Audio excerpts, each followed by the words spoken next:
Saudara dan saudari yang dikasihi Tuhan, selamat jumpa kembali dengan saya, Romo Valentinus Tejantara, di rumah kita tercinta Wisma Kencana Channel. Semoga Anda semua dalam keadaan sehat, sejahtera, dan bahagia. Dalam video kali ini, kita akan melanjutkan pembahasan kita mengenai lansia yang bahagia. Kita akan memfokuskan perenungan dan perhatian kita dengan menimba pengalaman Santo Yohanes Pembaptis. Kerendahan hatinya sungguh menjadi teladan yang indah untuk diteladani, untuk ditiru, untuk diikuti. Untuk itu marilah kita melihat warna sebagai simbol kehidupan manusia. Kita mulai dengan warna merah, bersemangat, energik, dinamis, komunikatif, keberanian, cinta, dan keteguhan hati, kegembiraan, dan percaya diri. Itu positifnya. Negatifnya menuntut agresif, kekuatan, kedengkian, kebencian, persaingan, dan pertentangan. Warna hijau, warna alam, nampak bersahabat, kesegaran, ketenangan, dan kesejukan, menurunkan stres dan melambangkan penyembuhan, melambangkan keberuntungan kehidupan, harapan, keseimbangan, harmonis, kedamaian, dan ketabahan. Negatifnya kebosanan, stagnasi, superior, ambisi, kerakusan, dan kecemburuan. Warna ketiga, biru, adalah warna langit, warna kemuliaan, komunikasi, kepercayaan, efisiensi, ketenangan, lugas, dan kesejukan serta integritas. Negatifnya sikap dingin, keras kepala, bangga, acuh tak acuh, tak ramah, dan kurang emosi. Putih, positifnya keaslian, kemurnian, kebaikan, kepolosan, kesucian, keperawanan, aura kebebasan, dan keterbukaan. Juga sering melambangkan kesempurnaan. Sedangkan negatifnya, warna ini perasaan dingin, steril atau terisolasi. Sedangkan coklat itu warna bumi, kehangatan, dukungan, rasa nyaman dan aman. Matang dan tua menimbulkan kesan elegan, akrab, dan kuat. Negatifnya tidak berperasaan, kurang toleransi, menguasai, berat, kaku, malas, kolot, dan pesimis. Warna ungu itu warna magis, memancarkan aura spiritualitas, misterius, martabat kebenaran dan kualitas, independen, kebijaksanaan, kesadaran visioner, kekayaan, dan kemewahan. Negatifnya kurang teliti dan kesendirian. Merah muda, warna feminim, kelembutan berarti cinta atau kasih sayang, romantis, ketenangan fisik, memelihara, dan kehangatan. Negatifnya kurang bersemangat dan menyebabkan lemah energi. Sedangkan abu-abu warna alam, keseriusan, kemandirian, dan keluasaan, netral dan tidak memihak. Negatifnya tidak komunikatif, kurang percaya diri, depresi dan membosankan.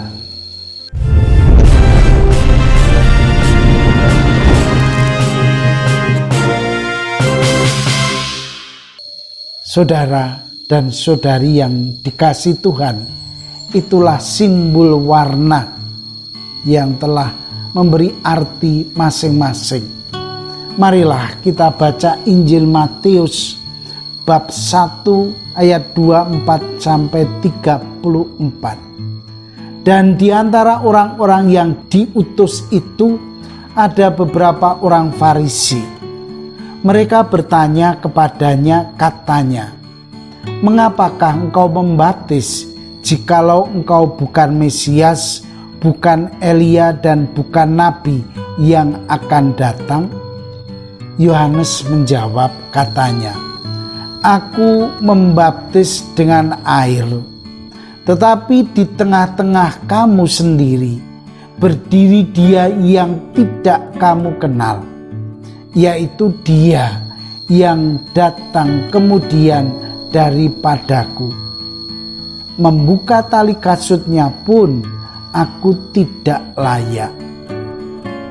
Hal itu terjadi di Betania yang di sebelah sungai Yordan, di mana Yohanes membaptis.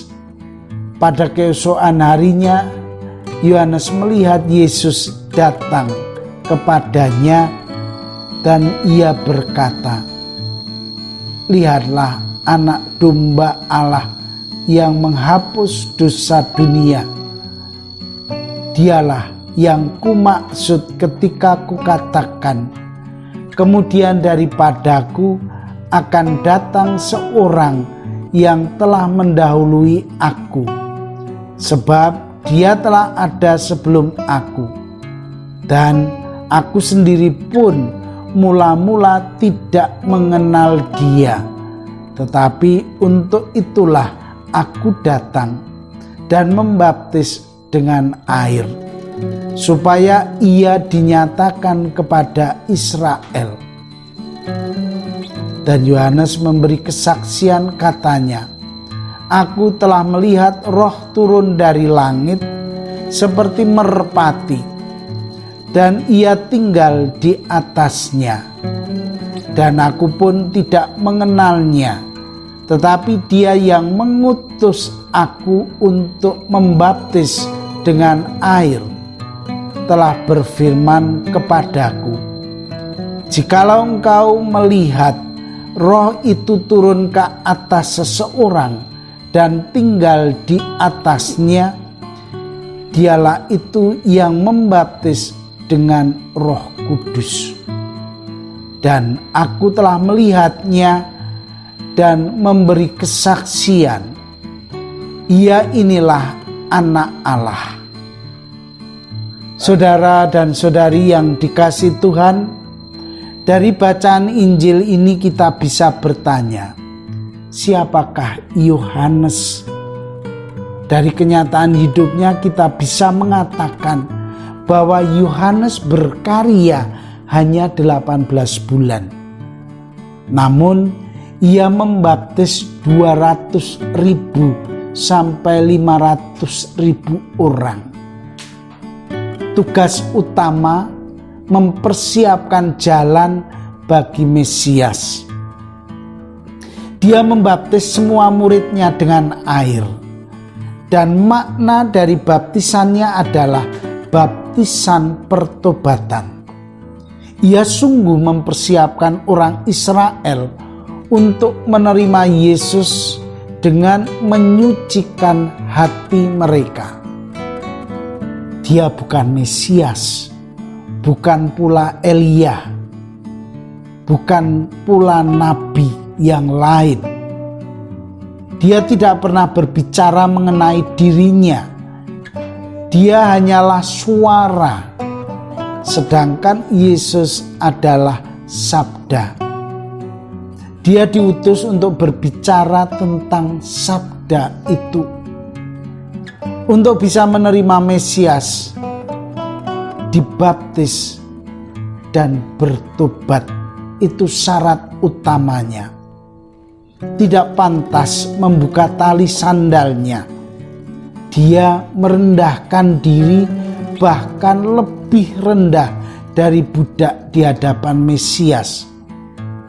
Dan dia rendah hati, dia miskin dalam roh. Tetapi sumber kebijaksanaan untuk melihat siapa Yesus. Sahabat yang terkasih, lalu siapa Yesus baginya? Bagi Yohanes, dia adalah anak domba Allah yang menebus dosa. Kata itu 28 kali disebut dalam kitab Wahyu. Dia yang membersihkan dosa kita sebagai korban silih. Yohanes menunjukkan kepada kita bahwa kita membutuhkan Yesus. Inilah anak domba Allah.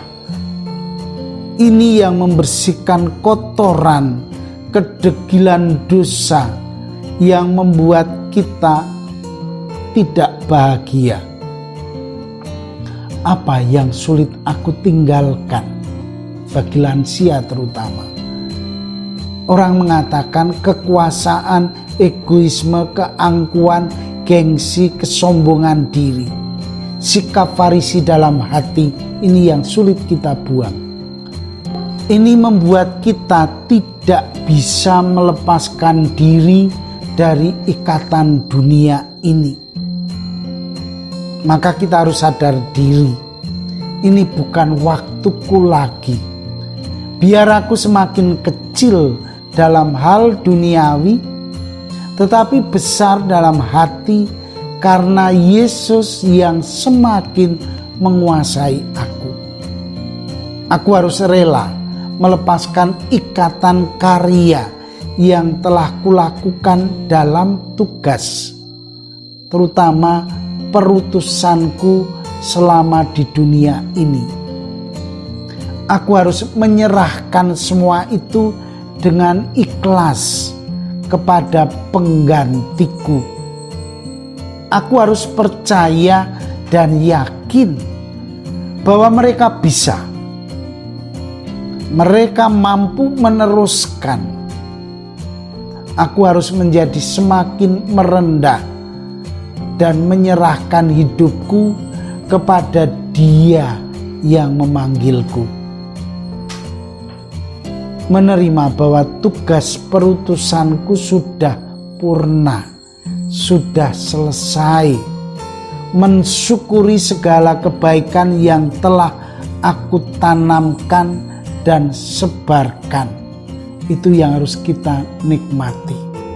Maka menikmati masa yang telah Tuhan berikan sambil mendekatkan diri kepadanya dengan banyak ambil waktu dalam keheningan dan doa.